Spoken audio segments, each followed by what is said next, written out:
Hey everyone, welcome back.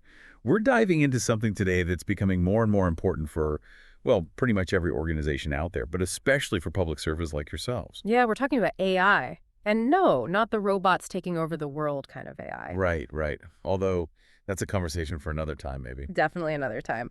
No, today we're focusing on AI policies in the workplace. Specifically, what public service organizations need to be thinking about as AI becomes more and more integrated into how we work and how services are delivered. We've been looking at a really interesting article from Littler on JD Supra that lays out a strong argument for why organizations, really across the board, need to have these policies in place. And, as public servants, you're dealing with sensitive information, you're interacting with citizens in really crucial ways, so the stakes are even higher. So what we want to do in this deep dive is take those key considerations from the article and try to translate them specifically to the public sector. Hmm. So let's get started. Why is it so important to be thinking about AI policies now? Why not wait until AI is even more prevalent in the workplace? Well, the article highlights some pretty serious risks that organizations face if they don't have these policies in place. And I think for public service organizations, these risks are even more amplified. You're dealing with huge amounts of data, personal information, financial records. Exactly. Security is a huge issue. And then there's the whole question of fairness and equity, which is so central to public service. If AI tools aren't used carefully, you could unintentionally introduce bias into systems that affect people's lives. Yeah, and I think that's one of the things that really struck me when I was reading this article. It talks about how even fields like the legal profession, courts and state bars, they're starting to adopt AI usage policies. That really shows you that this is becoming a standard practice, not just something for, tech companies or something. And it's not about stifling innovation. It's about being proactive and putting those safeguards in place to minimize risk. The article talks a lot about making sure that the use of AI aligns with existing laws and regulations. Right. So for public servants, this could mean ensuring compliance with data privacy laws, accessibility mandates, really any regulation that impacts the rights and well-being of the citizens you serve. Exactly. And one of the key takeaways is the need to establish these policies before AI is implemented in high-risk areas. Right. Get ahead of it. Exactly. So, imagine you're a government agency and you're looking at using AI in your HR department for recruitment. Or maybe you're considering AI-powered tools for delivering essential public services. Having those policies in place beforehand can help you avoid potential legal challenges down the line. And it can prevent, damage to your reputation or erosion of public trust, which, let's face it, is absolutely critical for public service organizations.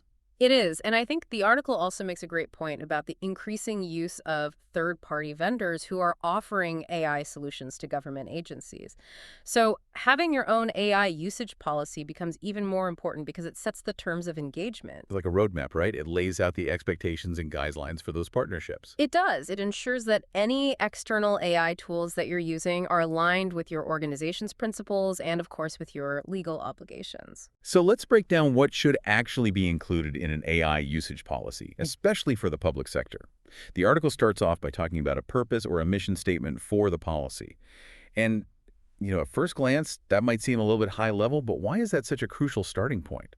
It really sets the tone. It anchors the whole policy.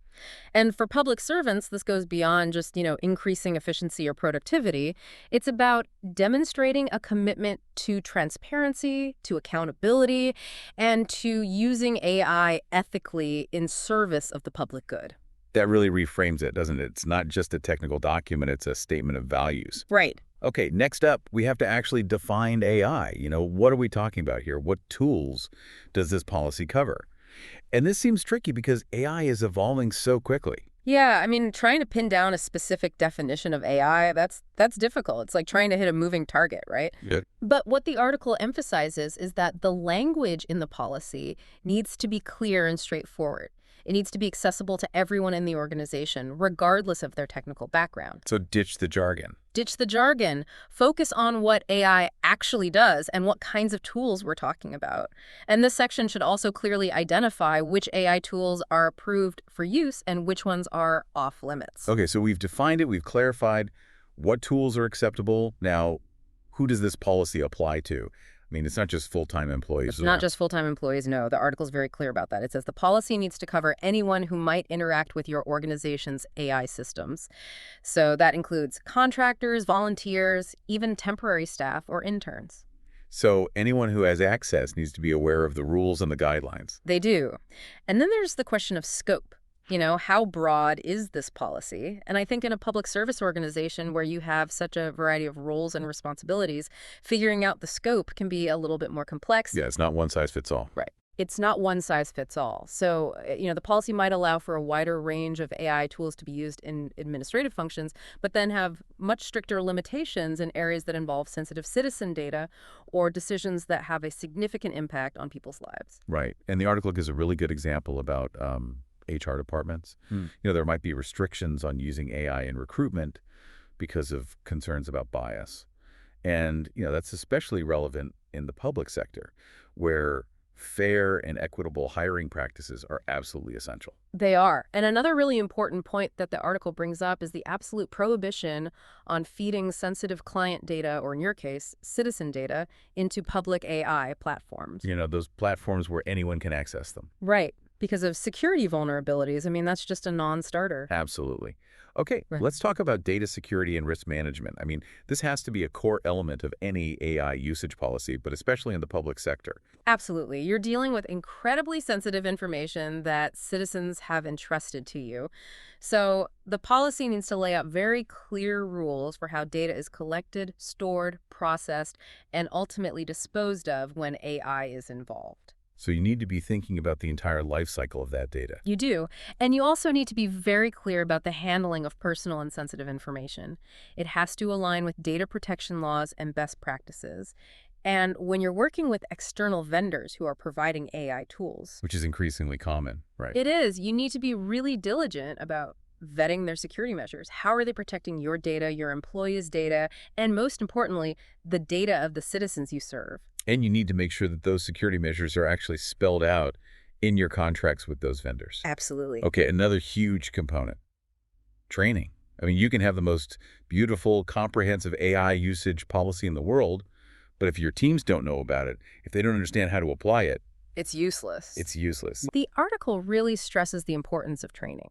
And it's not just, a one-time thing. It needs to be ongoing. Yeah, keep people updated. Employees need to be informed about the AI tools that they are allowed to use, the specifics of the policy, and how those tools intersect with their responsibilities. And I think it's important to also train managers, people who are supervising teams. They need to understand how AI is being used within their teams and how to address any misuse, or the use of unauthorized tools. That's right. And, the training should also emphasize the importance of being discerning, being critical. AI can sometimes generate inaccurate information, and it can actually perpetuate existing biases. Especially those large language models. Right. And that's particularly sensitive in the public sector because you want to make sure that all members of the community are being served equitably and fairly. Okay, another section that the article suggests, including in the policy, vendor guidelines. So when you're looking at bringing in external AI solutions, what needs to be covered there? You need to have a clear process for evaluating and selecting those vendors.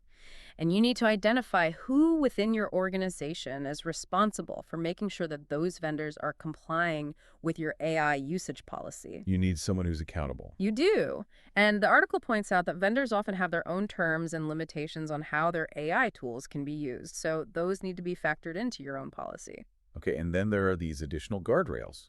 What are some practical examples of those, especially ones that might be relevant for public sector organizations? So these are extra measures to enhance control and accountability. Things like having specific individuals who need to authorize the use of new AI tools before they're rolled out, or designating teams to oversee AI usage across the organization. Kind of like an internal AI task force or something. Yeah, exactly. And the policy could also outline potential disciplinary actions if someone violates the guidelines.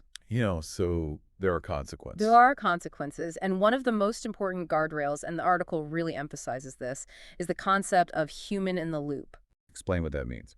So This means that AI should never be the sole decision maker in matters that affect people's lives, especially in the public sector. You always need to have a human being who is reviewing and evaluating the outputs of the AI, using their judgment, their empathy, their understanding of context. So AI augments human capabilities. It doesn't replace human judgment. Exactly. And this is particularly important when you're talking about services that have a direct impact on citizens. And we also have to keep in mind that the legal landscape around AI is constantly changing. New laws and regulations are being proposed and enacted all the time. So how do you build that into an AI usage policy? Well, the article talks about staying informed and keeping track of those developments. They mention things like the Colorado AI Act and the EU AI Act. Yeah, those are big ones. And those are definitely ones to watch because they could signal future state and national legislation. So public sector organizations need to be aware of those changes and update their policies accordingly. So this is not a document that you create once and then just file it away. Yeah. It needs to be a living document that's regularly reviewed and updated. It does. And one final point that I think is really important, the article talks about how your AI usage policy needs to work in harmony with your other organizational policies. Yeah, you can't just have it off in a silo. You can't. So, for example, you need to make sure that your AI policy is aligned with your anti-discrimination policies, your harassment policies, your accessibility policies. Because you don't want to inadvertently undermine those commitments to fairness and equity by using AI in a way that contradicts your existing values. Exactly. And that's something to be really mindful of, especially given the potential for algorithmic bias, which we've talked about. Okay, so we've developed this policy, we've implemented it, but how do we make sure that it actually stays effective over time? Well, the article recommends a few key things. You need to conduct regular audits to ensure that the policy is being followed and that the AI tools are being used appropriately. So check in, make sure everything's working as it should. Exactly. And you need to continue training and awareness efforts. Because as AI becomes more sophisticated, it's going to be embedded into more and more tools and systems. And people might not even realize that they're using AI. That's right. And so having those ongoing conversations within your organization about how AI is being used, that's crucial for building trust and transparency, both among your employees and with the public. Transparency is so important. It is. And then finally, you need to regularly review and update the policy itself. Based on new legislation, new best practices, feedback that you're getting from your teams. Right. Because this is an evolving landscape and your policy needs to evolve with it. So to sum it all up, AI has the potential to really transform public service. It can help you optimize tasks, streamline processes, and even potentially revolutionize how services are delivered to citizens. I agree. But to do it responsibly and ethically, you need to have a plan. And that starts with a clear, comprehensive, and adaptable AI usage policy. And for you, our listeners, who are on the front lines of public service, this isn't just about compliance. It's about ensuring that you're able to serve the public effectively and ethically in a world that is increasingly driven by AI. It's about harnessing the power of technology while staying true to the core values of public service. That's right. So here's something for you to think about. How could a well-implemented AI usage policy actually strengthen public trust in your organization and lead to better outcomes for the citizens you serve? What are the first steps that your organization could take to start this process or to refine the approach that you already have in place? These are important questions, and we encourage you to continue exploring this topic and to consider its implications for the vital work that you do in serving the public. Thanks for joining us. Thanks for having me.